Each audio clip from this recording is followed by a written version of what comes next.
healing, prosperity, and purpose. God has plans for your life to prosper you and to give you hope and a future. Join us now. It's your season. It's your time. Hear and learn how God's love and power can bring hope and happiness to your life. This is your opportunity for motivation, encouragement, and purpose.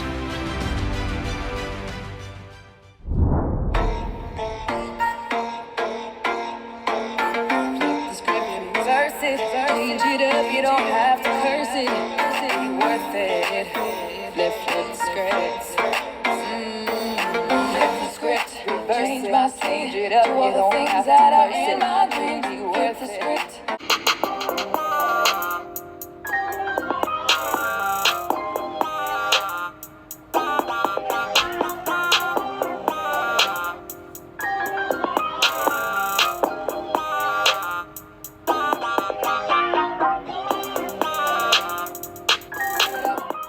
Hi, I'm Dr. Chanel Sermon, and I bring to you Royal Empowerment. You can stay up to date with me by following me on Instagram at IamPrettyDoc, or you can also follow my Facebook page, Dr. Chanel Sermon.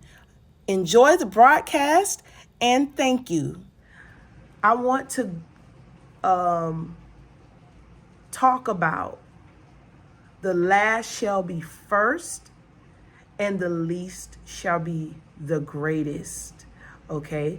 The last shall be first, and the least the least will be the greatest shall be the least.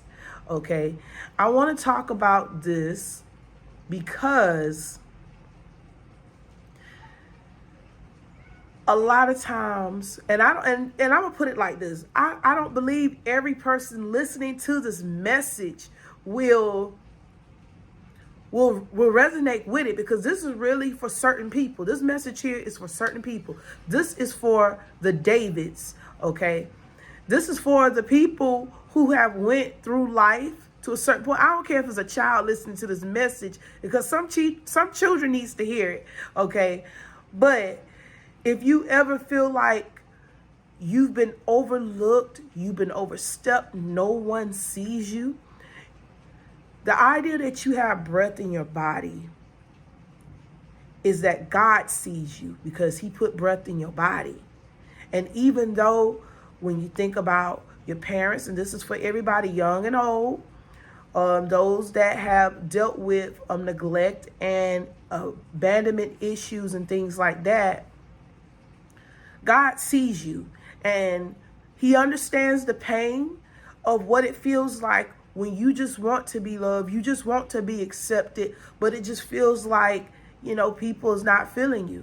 And I want you all, wherever you are in life, if you're feeling like people are overlooking you, people don't care or whatever, be encouraged with knowing that your time is coming. And if you have been last, you will be first. And if you have been feeling like you've been the least, trust and believe you are the greatest. And I want to use two epic examples, okay? One from the Bible and one from mainstream culture, okay? Actually something of the past a little bit, if I'm making any sense.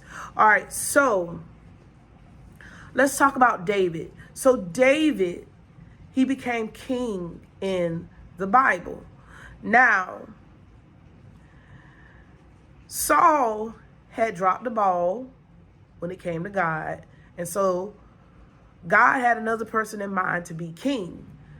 But when you look through the lens of man during that time, their idea of who the king was different from what God saw. So many of you are sitting on so much power because of what God sees in you. Some of you guys have so much power, okay? Some of you kings and queens, you have so much power in you. You have so much greatness in you. You have so many gifts and talents to unlock. And man don't see it, okay? But God do.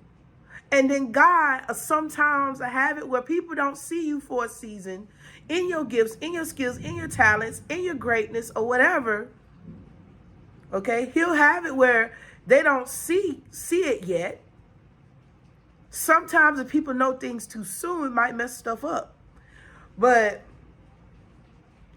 you also have the obligation to work on whatever these gifts are too. So if you know what they are, you work on them, you get better or whatever. Now, I say this because David, people knew him to be the shepherd boy that played a harp. Okay? He was known to be the shepherd boy. All right? And then there came a time where the prophet went to Jesse to look for the king. And again, I want y'all to remember what the people had in mind, or who the people had in mind, or the idea of what this king should look like was different from what God has in mind. Okay? And that's an important factor. When God is looking for somebody to get the job done, he's not looking for some mediocre person. You all might be feeling the least or the last and left out, but let me let you know something. God got stuff in y'all so great. You ain't no mediocre person. You're not mediocre. You're not the standard. You're more than what people think you actually are. That's not to give anybody an ego boost. That's to give you a spirit lift to know that God has made you with a purpose in mind. Now, Jesse showed the prophet all of his elder sons first, and then David was the last one that Jesse showed to the prophet. Okay. And of the sons, okay, you can imagine the sons being probably something that the people would look for in a king. And I'm going to just use my imagination, not adding to the word of God. But we do know that David was somebody that was young and of a beautiful complexion, because the Bible uses the term fair when the Bible was describing David. Okay. And so I imagine that the brothers were more built, somewhat larger, or something that looks familiar and appeasing to the people, that's fit for a king in their eyes. But when it came to God, God knew what he put in David. And you all are like David. Those of y'all that is receiving this word, you know that people been stepping over you. People been giving you the little treatment. People been giving you this mediocre treatment, this non-factor treatment, dismissing who you are. You name it. The people stepping over you type treatment. I'm talking to you. I'm talking to you. Okay? You're a David. You are a David. And like I said, David was who God was looking for. David was not who man was looking for. Okay? Again, he started out as the shepherd boy with the heart. And now I want you to realize something, because I believe many of us that been in the body of Christ for a long time, or whether we went to church and before we converted, many of us, even if a person is not saved, listeners, you probably heard the story of David, how David slayed the Philistine. Okay? And so, when it came to it, David, being this person that people have written off, okay, this person that people had written off, he was the one that God had appointed to do what everybody else could not do or would not do. Okay.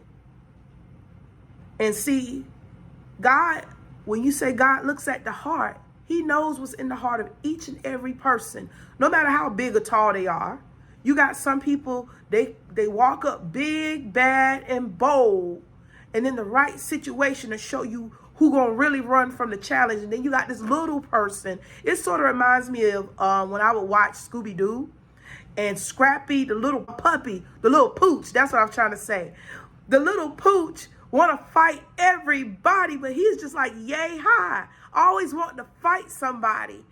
And he wasn't scared, but he always want to fight somebody. Okay, so I can imagine that dynamic with David. Not David always wanting to fight somebody, but just having the courage to go after something bigger than him. Because that's what Scrappy did on Scooby-Doo. He wanted to fight somebody bigger than him. And David, God had equipped him though. God has equipped David to go and fight someone that's bigger than him. Okay, so when we're talking about the last shall be first, and again, David was the youngest, okay, and he's probably was one that people didn't think would fit the role of a king or anybody to slay a giant. And then even Saul, when he was king, he felt that David could not handle that Philistine, you know.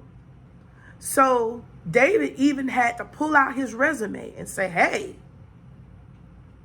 I killed lions and bears to save my sheep. He pretty much had to tell him that he has a resume. So this shepherd boy ain't scared of a lion, ain't scared of a bear. And I'm just imagining like that. Can't be nobody but God with David when he killed a lion with his bare hands. Now, I want you to understand this about Davids.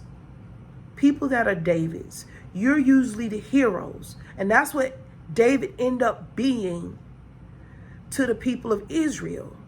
He became a hero. No matter what people thought of him initially, he became a hero. Even the giant, okay, the giant known for going around antagonizing people, and he's used to running off little people, but he couldn't run off David, and he felt like, well, David didn't know what he was talking about. In fact, he thought he could feed David to the birds, and God flipped it, gave David the power and the strength to slay that giant so he could be fed to the birds. That's the type of God you have. So while you're in a season of feeling like you are last, just know you will be first. Now, I want to talk about on this next thing that I want you to remember about the least being the greatest. Okay, so Jesus, when he was teaching his disciples, he mentioned about the least being the greatest shall be the least. Okay, because Jesus, he led by example. And he, being the King of Kings and Lord of Lords, he didn't think that he was so good that he couldn't wash his disciples' feet. So in that moment, he decided that he was going to be the least in the room. But in fact, he was, and still is, the greatest. Okay? And what made him the greatest, besides what we already know, is when a teacher have to become least to teach you how to do something, you already have what it takes within you to be the greatest. If you are a teacher, you're at an advantage. That goes, like, for instance, in education, teachers already have the knowledge source and the understanding. So what you have to do is break it down, okay? You might have to become the least in terms of being stressed out, working with the students. You know, I'm going to go to a different aspect of looking at this concerning the least and the greatest. So, I want to talk about this character in a movie called Life named Can't Get Right. And I love talking about the Can't Get Right character because it really shows you a lot about how people treat people that they feel are the least.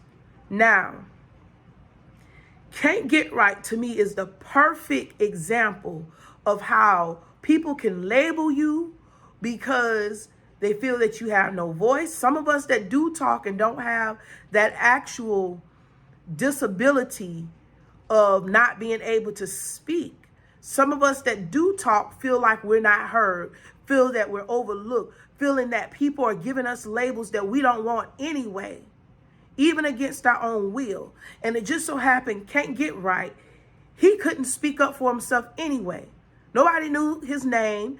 And in the movie Life, I'm going to assume that the time that was being depicted was in the 1940s. So you got to give context to the situation, because some people could say, well, Can't Get Right might have not been able to talk, but shouldn't he be able to write if he's in the 1940s? And being a black person during that time, education was not easily accessible. So I'm going to assume that Can't Get Right didn't even have a formal education to write on a paper, hey, my name is John, my name is Cleveland or whatever. So Can't Get Right, people overlooked him, okay? And the very idea that somebody named him Can't Get Right, they didn't name him a name that was pleasing. They named him a name that made him stand out just because of the disability that he had. Now, he was treated like the least. Let's get to the part where we see that he actually was manifested as the greatest, okay, in the scene that he had in the movie. Now, Can't Get Right was sitting with the character that Eddie Murphy played as Ray, okay? And while Martin playing Clyde, he was managing those that was pitching the ball and hitting the, playing baseball out there in the prison field. And Can't Get Right was observing. And the only thing he needed was one chance to show people that he got skills, okay? So they gave him that one chance. Now, the first time that Can't Get Right took a swing at the bat, okay? He took a swing at the bat. He knocked that ball out of the park, okay? The way he swung at the bat, okay, that ball went out the park. I don't even think anybody could find that ball, all right? So, all right, he knocked it out of the park. The first thing Eddie Murphy said, even though he was happy to see that he took that swing, the first thing he said was, oh, that just probably, and look, in education, we're not supposed to put the word retarded in front of a person. But this is what Eddie Murphy's character said. This is what Ray said in that movie. He said, oh, that's just probably retarded people's mistake. So he was about to just throw that away because he seen him do it one time. He thought, oh, that was just like a fluke or whatever. But lo and behold, when they gave Can't Get Right that bat again, Can't Get Right got that ball out of the park. Okay?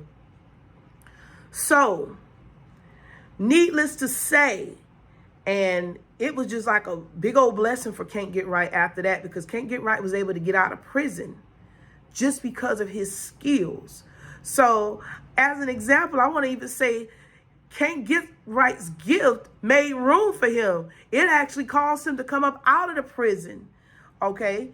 So, even though he was treated as if he was the least, he was the best swinger out in that field. And no matter what people called him, in that moment, it couldn't take away from what was inside of him. Same thing with you all. No matter what anybody calls you, it does not take away from what God has placed on the inside of you. So if you ever feel like you're the least or somebody's always putting you last, just know your time is coming. Just know you are not the least. And when you are the least, or if you feel you are the least, just know that you are the greatest. I am a living testimony and witness to that. I can't tell you how many times where people treat me as if I was bottom barrel scum, okay?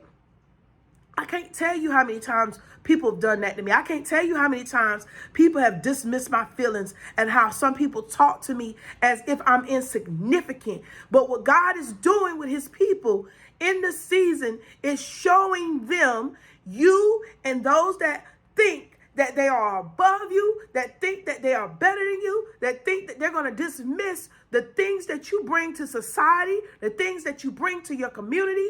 He's showing them that what they thought was the least is actually the greatest. And some of y'all are actually going to end up being heroes in situations where the greatest, the ones they thought was the greatest, ain't gonna cure the problem, ain't gonna resolve the problem. Some of y'all gonna rise up like a David and slay whatever the giant is. For some folks, some of y'all are going to be like Can't Get Right, that's going to actually knock the ball out of the park. So don't worry about those who do not respect who you are as a person because they don't see it in you, because they don't think you got that it factor. They don't think you got what it takes. No, you got more than the it factor, baby. You got the God factor, all right? So don't let nobody tell you that you're not good enough. Don't let nobody tell you that you don't deserve to be loved, honored, and respected. Sometimes you got to take things by force. When some people don't want to give you your props, sometimes you do got to show out. Sometimes you do have to open your mouth. Sometimes you have to do like what David did and say, hey, look, I got a track record to show you. Hey, look, I have saved my sheep from lions and bears, so I can take on this giant Philistine. Sometimes you have to let people know. It's not being arrogant. Some people have to know who you are. It don't mean you brag about it, but when people forget and when people try to act like they don't know, you let them know. Give them your track record sometimes. Not all the time. You ain't got to brainwash it, wash it down somebody's throat. But let people know. Don't be afraid. Don't hide what God has intended for people to see shine in you. Use your gifts. If you're perfecting them, perfect it. And walk forward and be who God has designed you to be.